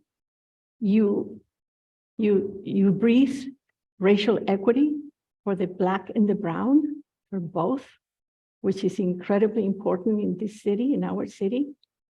And like I said earlier, it's your legacy, because now I don't need to ask for where the units are going to be. You see, this reaction this morning made me so happy. And that is because of your work and your team's work. So you will be missed. And I truly hope that the administration brings a person that continues your work, your legacy, and we continue to all work together to have a much better city, because we desperately need it. So, yes, love you. Commissioner Biaggi? Well, I don't think I can add too much more. It's awkward. We're right next to each other here. So I'm going to look this way. No, what maybe folks don't see at Plan Commission is just what an incredible colleague you are. And what you might see at Plan Commission, it's every day in every conversation, everything that has to be done in order for it to get to this point. There's an integrity and a deliberative approach, really keeping a sense of what do we need to do at the 1 foot level to deliver, and how does that connect with the big vision that we have for a city that is fair and just and equitable. But that is hard work. And it's been a privilege for me to serve with you in this role where, you see the intersection between housing and planning and transportation. And I think, for example, the ETOD ordinance, that is game changing, just game changing. I mean, you heard me say something quickly today about travel demand management, and that only exists because of the architecture that you helped to create here, helping us as a city forever to rethink how we deliver what people need, where they need it, at the moment they need it. So I'm humbled by having been your colleague, and I can only hope in the work that I do, I can live up to the standard that you've set. So thank you. Thank you. Commissioner Brumfield? I just want to say from the very beginning, you came in and walked the walk and talked the talk, and brought not only the level of professionalism and your expertise into your role, but you brought your personality and what you really believed into your role. And I just want to say, as someone who has the pleasure and also displeasure of working in many cities across the country, particularly as it relates to affordable housing, there have been a number of my clients, both on the public and private side, who've asked repeatedly what's going on at Department of Housing, how have they been able to get the requirements that they actually push through to actually get to developers, and also the city and the architects do the right thing, often pointing to you. So if you've gotten calls over the last 3 years, you can blame me from outside the city, but just letting you know that what you've done goes beyond the city as well, and it's been noticed. And not only we're going to miss you, but we expect to see you around, and we hope to be working with you again. And thank you for being a good partner on this Plan Commission. Someone else? Would you like to say anything? Oh, goodness. Thank you. This was unexpected. Thank you, Madam Chair, and my colleagues. I was reflecting this morning and I'm glad we're back in person, because that's how we started, of course, in 2019. And I feel like in some ways, this is a space that helped me to find my voice in this role. And when I first came here, nobody tells you how to do this. Like, I came down literally and was like, where do I sit? I sat next to Patrick Murphy, and there was a presentation being made. And I said to him, I have some things I want to say. Am I allowed to say them? And he said, yes, you are.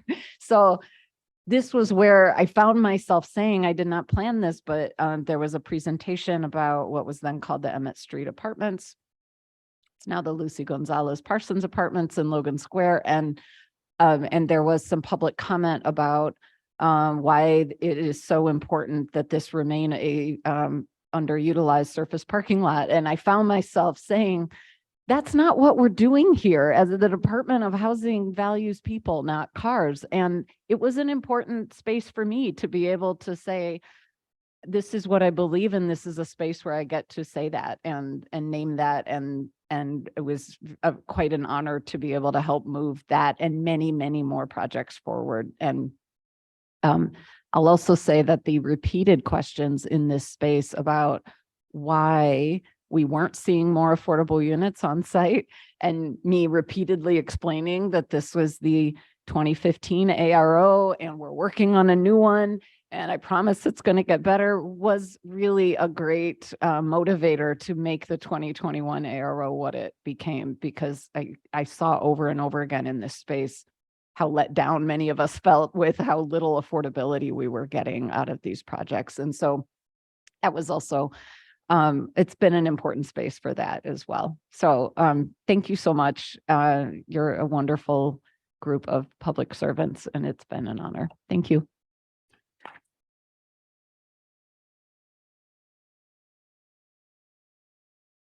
Thank you. So with that, this concludes this month's meeting of the Chicago Plan Commission. Do I have a motion to adjourn? Motion by Commissioner Escareno. Second by Commissioner Novara. Roll call vote. Commissioner Biaggi. Yes. Thank you. Commissioner Brumfield. Yes. Thank you. Commissioner Cox. Yes. Thank you. Commissioner Dowell. She left. Commissioner Escareno. Yes. Thank you. Commissioner Flores, yes. Commissioner Laspata. Yes. Thank you. Commissioner Lyons. Yes. Commissioner Novara. Thank you. Commissioner Piñeiro. Yes. Thank you. Commissioner Reyes. Yes. Thank you. Commissioner Sicho Lopez. Thank you. And Commissioner Tillman. Thank you. We get to leave. Motion passes. Yes, not too bad. This month's meeting of the Chicago Plan Commission is now adjourned at 12:14. Thank you. We have a